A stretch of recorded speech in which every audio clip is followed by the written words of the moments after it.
Welcome to our first video in the series for linear algebra.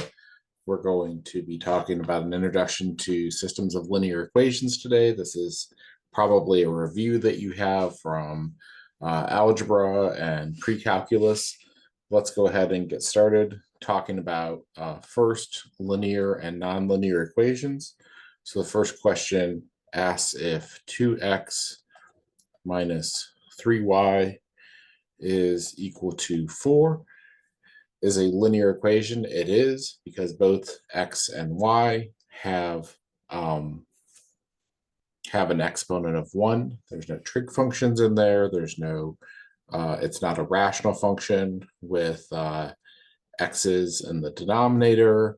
There's no logs. There's no exponentials. All those kinds of things. We don't see powers on x or y to make it polynomial or rational or radical, all those things. So we'll see some examples of some other equations here that would be other types of functions here, like this one here is going to be a hyperbola of some kind, I believe. So that's nonlinear. So this is linear. This is nonlinear.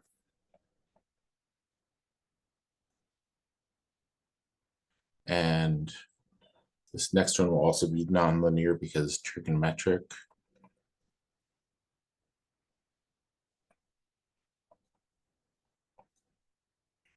So now we're going to move on to some parametric representations of linear equations. So number 7 asks to find the parametric representation for 2x minus 4y is equal to 0. You can simplify that a little bit, dividing by 2. X minus 2y is equal to 0. So x is equal to 2y. I'm going to let y be equal to my parameter t, and x is going to be equal to 2t, and that will be my set of parametric equations. Your teacher may want you to represent that as an ordered pair, 2t, comma t. Let's go ahead now and look at number 9. That asks me x plus y plus z equals 1.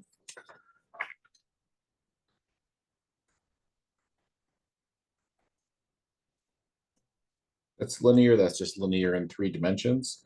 So we're going to solve for x here. X equals 1 minus y minus z. So because I have 2 parameters here, one variable depends on 2 other variables, I'm going to call the first parameter s and the second parameter t, and x is equal to 1 minus s minus t.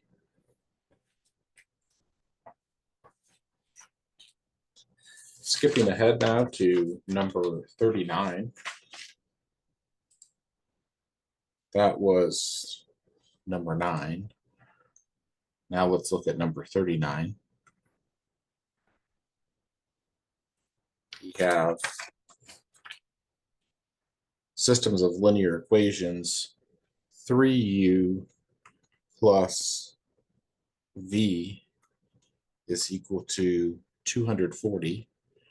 And then we have our second equation, u plus 3v is also equal to 240. And we want to find a solution for this system of equations. I'm going to use the elimination method here. So I'm going to multiply the first equation by I'll multiply the second equation by -3. It really doesn't matter. It's gonna 6 of one, half a dozen of the other, which one I multiply by -3. So it's going to be 3u plus v equals 240, and -3u minus 9v is equal to -720.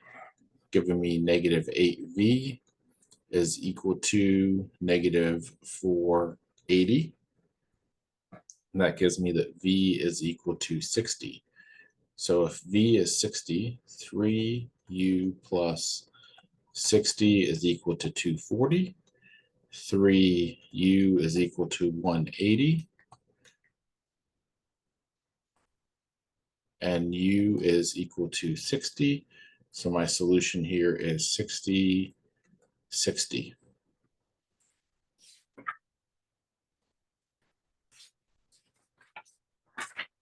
Move on to number 43.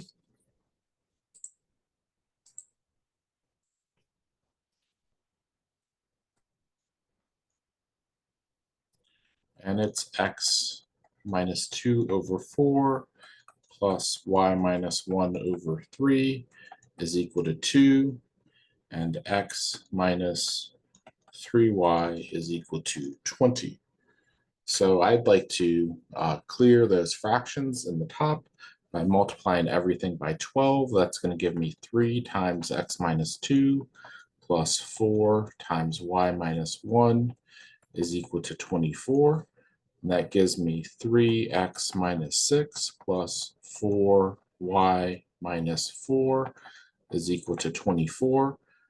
So we have 3x plus 4y minus 10 equals 24. Gives me 3x plus 4y equals 34 for my first equation. And then we have x minus 3y equals 20 for my second equation. I would like to multiply my second equation by negative 3. And that gives me 3x plus 4y plus 34 over negative 3x plus 9y equals negative 60. So that's 13y is equal to negative 26, meaning that y is equal to a negative 2. If y is negative 2, I'm going to come up to this equation here. X minus 3 times negative 2 equals 20. X plus 6 equals 20. And x equals 14. So that gives me a solution of 14, negative 2.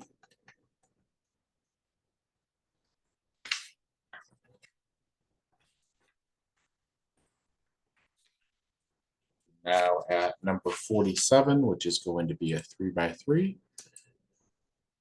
3 equations, 3 variables. X minus y minus z equals 0. X plus 2y minus z is equal to 6. And 2x minus z is equal to 5.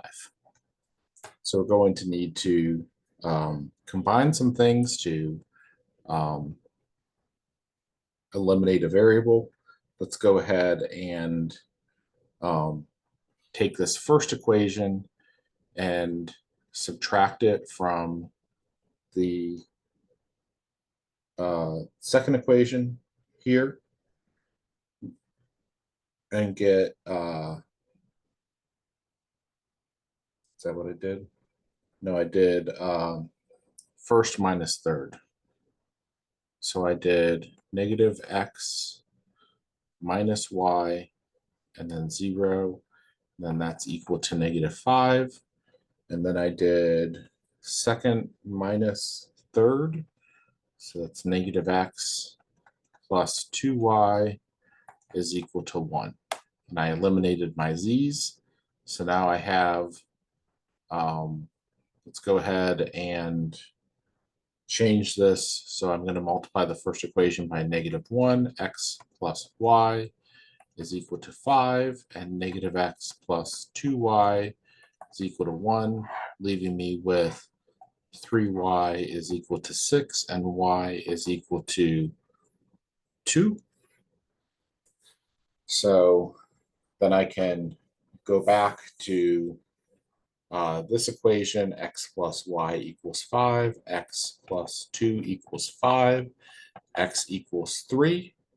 And then I can come back to this last equation, 2 times 3 is 6, minus z is 5, negative z is equal to negative 1, and z is equal to 1, leaving me with a solution of 3, 2, 1.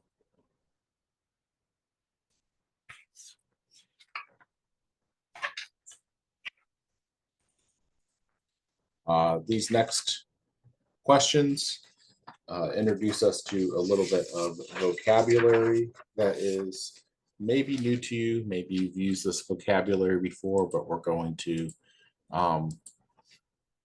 talk about some cases here where you can come up with no solution to this. X plus ky is equal to 2. Kx plus y is equal to 4. So what we're interested in here is if the left-hand side comes up to be something that's a constant multiple of the other left-hand side, but that same constant multiple doesn't get multiplied to the right-hand side. So for instance, if k was 1, I'd have a problem because I'd have x plus y equals 2 and x plus y equals 4, and those are parallel lines. But I'd also have the same problem if k was negative 1, because I would have multiplied by negative 1 and by negative 1, but then I didn't multiply by negative 1. So k being plus or minus 1 would cause this to be to have no solution. And we may talk more about this, but we would call this independent. I'm sorry, we would just say this is inconsistent if we're saying that it has no solution. And they would be different lines if they're inconsistent here. So that's where independent would come in. So independent because they're different lines. Inconsistent because they have no point of intersection. So in 2 dimensions, they would be parallel lines. In 3 dimensions, they could be parallel. They could be what we call skew, where they're not in the same plane. We'll talk more about that later. So 81.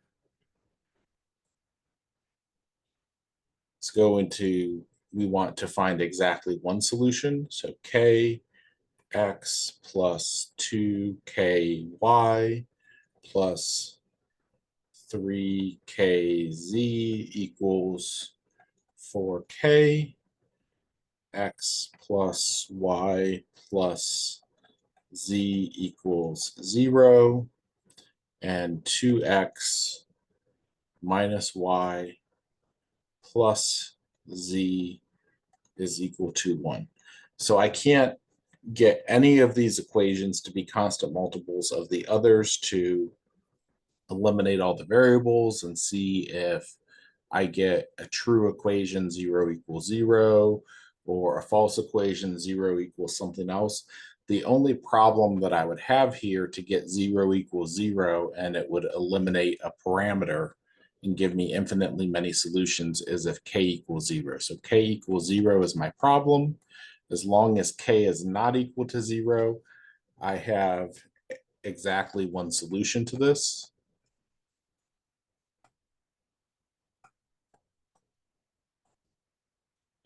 And so we would call this consistent because there's a solution. And we would call it, we would call these independent because they're all different equations. So independent, consistent, and then 83, we're going to look for something with infinitely many solutions. 4x plus ky is equal to 6 and kx plus y is equal to -3. So we have infinitely many solutions.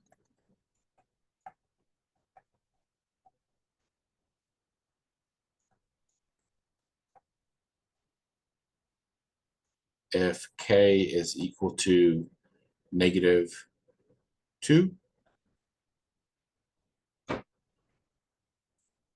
and that's what I see, that -3 times -2 gives me 6. So 1 times -2 is -2. -2 times -2 is 4. So k equals -2 is my constant multiplier to give me infinitely many solutions. To make these two lines exactly the same line, they differ only by multiplying by a scalar constant on both sides that's non-zero.